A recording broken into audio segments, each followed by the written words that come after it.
What's up, Barbarians? Today we have the double swing barb. I found a pretty sweet pair of twin strikes, and to get that masterwork twice cost me 50 million gold and 10,000 obdicite. I was hoping for 3, but 2 will have to do. This is the direct damage version of double swing. Let's clear pit 70.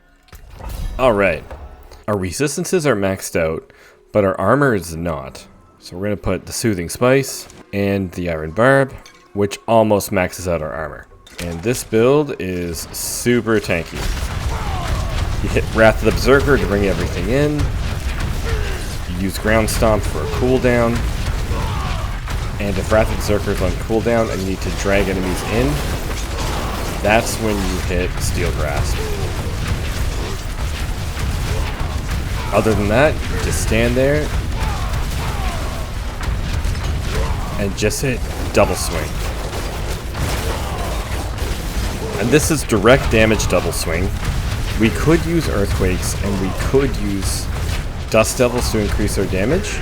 We are using the aspect of Earthquakes because that is such a good multiplier that you just have to use it. But other than that, our damage is only scaled by double swing itself. And if we had a Ring of Starless Skies, we would also be able to increase our damage more. You don't need this Ring of Starless Skies, but it definitely helps.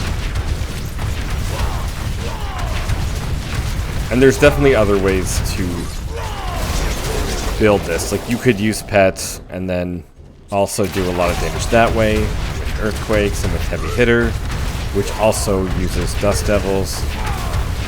And Double Swing has some Dust Devil aspects as well. But I wanted to see how good direct damage double swing was. And honestly, I think it's pretty good.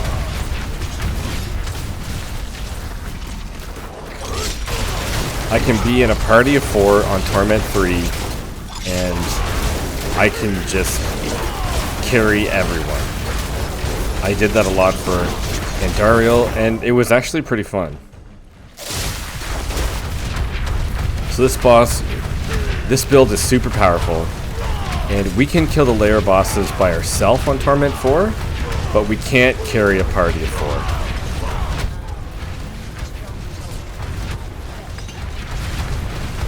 So Torment 4 is easy, but we can't carry a 4-man party. Or even a 2-man party. The boss fight on Torment 4 for the layer bosses are still a boss fight for us. We can't one-shot everything. But in Torment 3, we can one-shot with a 4-man party. Which is really nice.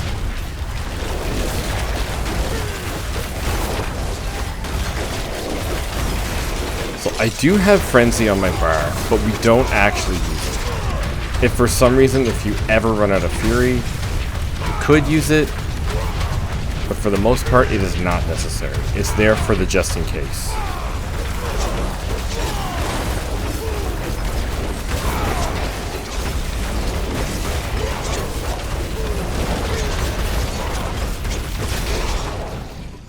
And if I had more resources, I would try to get a triple masterworking on the twin strikes. That would be ideal, but that is also very hard to get.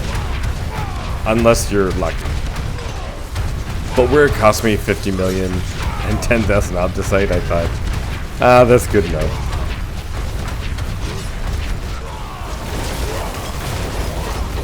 But that is what really does a lot of damage with your double swing. And of course, having double swing mastered, the double swing temper, masterwork.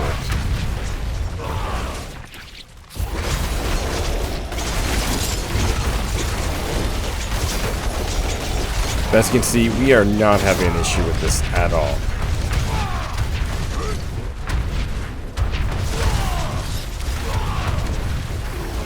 We still have room to increase our glyphs.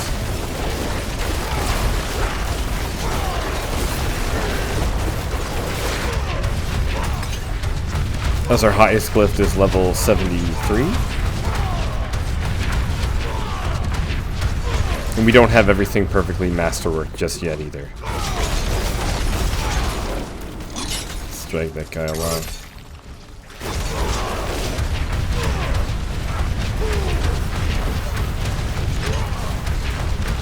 So overall, it kills everything. Of course, the higher the level, the slower it will kill. But it still does a great job. Blast Wave Shrine is always amazing. And we should get enough people in this, enough enemies to make it to the boss without having to go to a different level. That's one thing that I love about this level. This level is my favorite.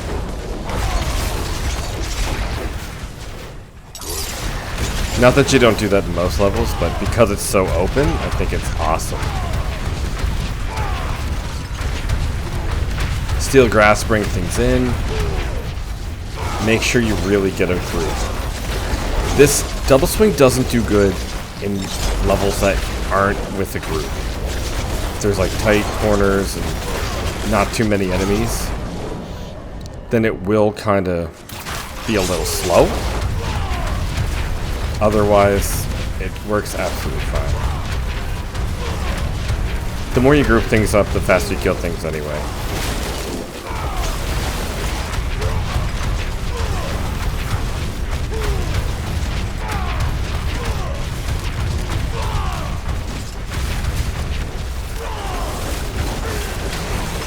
So you constantly hit Wrath of the Berserker, constantly hit Ground Stomp. As soon as they're off cooldowns, bring them back. And if your Fury is ever going down, make sure you use Rallying Cry. You want all Fury all the time. Alright, let's find some more groups here.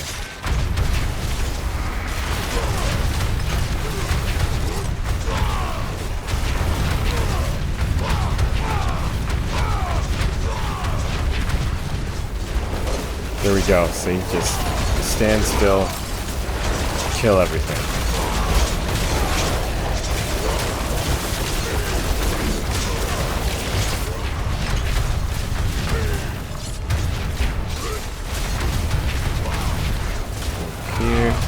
So far, the season has been a lot of fun, and I did get a couple mythic uniques. Still didn't get the Ring of Starless Sky, still didn't get the Air of Perdition, or the Shroud of False Death. So that is my mythic wish list that I didn't get just yet. And I got the Harlequin Crest. So those are really good. I am going to do another Ren video eventually with the Shattered Vow. I'm going to try to make Ren go as high as it can this season.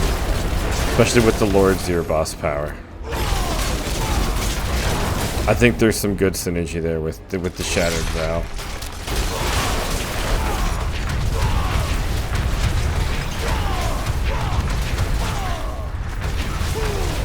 And I definitely want to try Upheaval as well. And I'm going to make a Rupture only.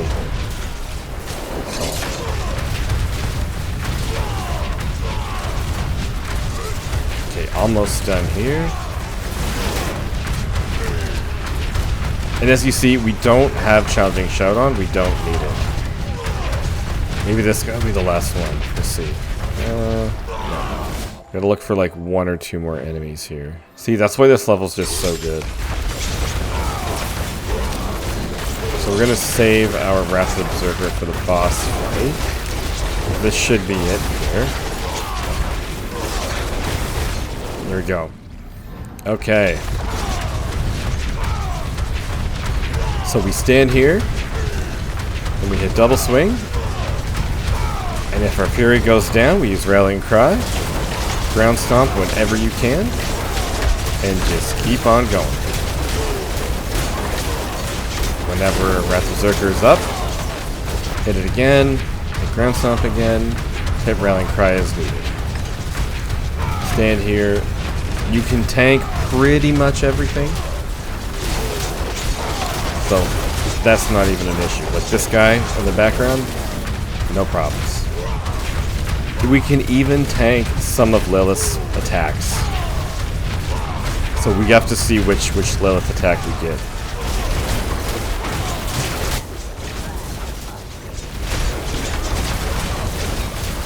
But this build is super tanky.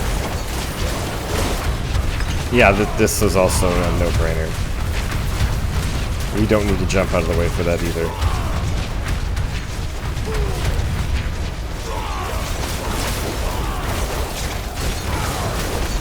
Okay, what's Lilith gonna do?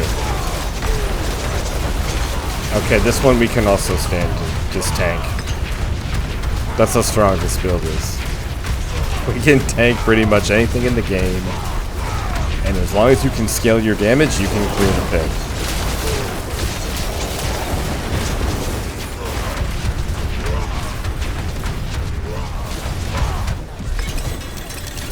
Pit 70 complete. Double Swing is super tanky and a lot of fun for the boss clearing. For off meta so far, this is pretty powerful. In the helmet we have the Ugly Bastard. The two stats you're concerned about is Wrath of the Berserker cooldown and Aggressive Resistance. In the chest we have Bocathos because we are using Earthquakes. This is another damage reduction, and it is very important that you have Fury per second. This is why we don't need to use any basic skill, and we don't even have the Ring of Starless Skies. So if we had the Ring of Starless Skies with this chest piece here, we would have full Fury all the time. Next is Twin Strikes. The absolutely most important stat on this is chance for Double Swing to deal double damage. It is most important to triple masterwork that item. That will probably cost a lot, and if you're not willing to, at least get it one masterworking. With two, it'll be almost 50%. Next we have Tybalt's Will, and we use this for the maximum resource and the dealing more damage while unstoppable, where we use Rallying Cry and Wrath of the Berserker to make us unstoppable. Next is Yen's Blessing. We use Yen's Blessing so that we can also proc Rallying Cry and Ground Stomp to help increase our Fury and decrease our Wrath of the Berserker cooldown. Next is the aspect of Earthquakes. And on here, you want Strength Max Life, either critical strike damage or overpower damage. Unfortunately, this was the only mace I had, and I needed more damage to Berserking, so I have that temper on. And you want chance for Double Swing to hit twice. You want your chance to be as close to 100 as possible. My chance for Double Swing to hit twice is literally 79.9, almost 80%. Then we have the Magnum Opus. Try to get one with the 0.5% unique ability as possible. And this is why we have a lot of points into Fury to increase our damage. Then we have the Conceited aspect. As we have a barrier up literally 24/7, this never goes down. And also very important that this is a mace.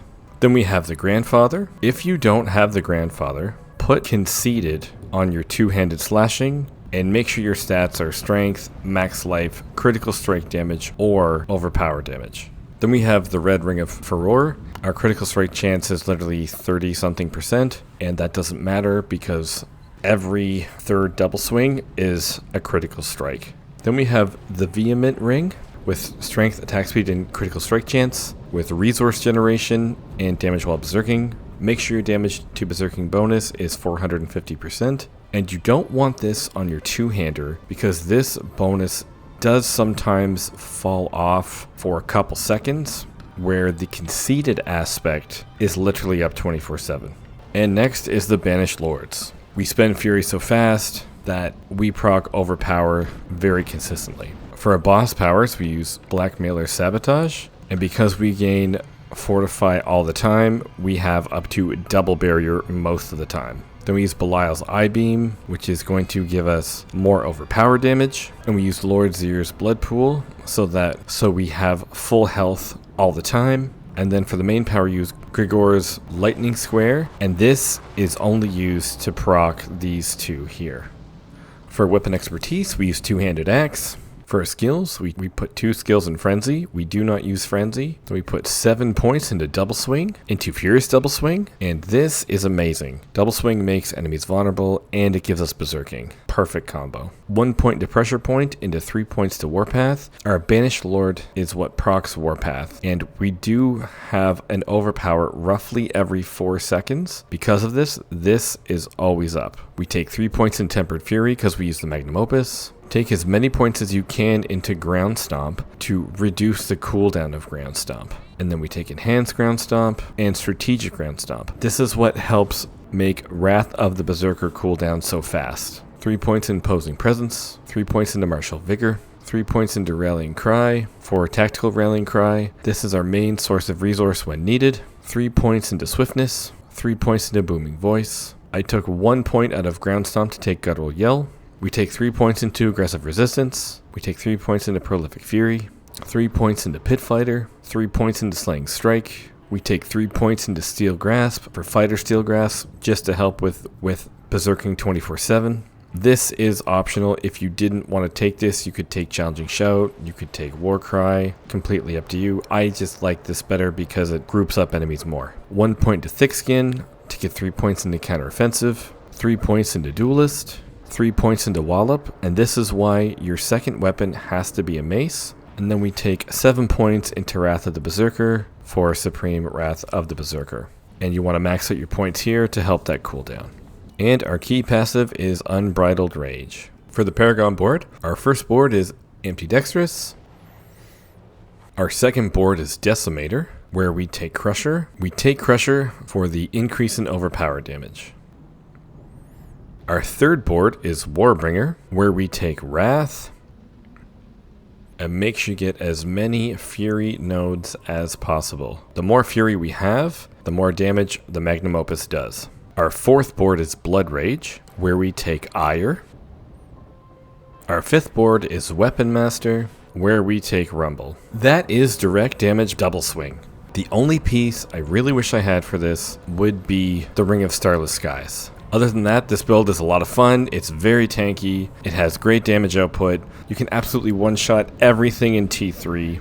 Layer bosses in T4 are doable, but a bit of a boss fight. And if you want to use more Earthquakes and more Dust Devils, put Conceited on the two-hander and put the Windlasher aspect on one of your one-handers. Instead of the Crusher Glyph, take Twister and take these 3 points out here of Steel Grasp and put them into Heavy Hitter. Alright guys, if you like Double Swing, give this build a try. And if you want to alter it to make Dust Devils and Earthquakes, let me know how far you can get through the pit. Thanks for watching, and I will see you guys next time.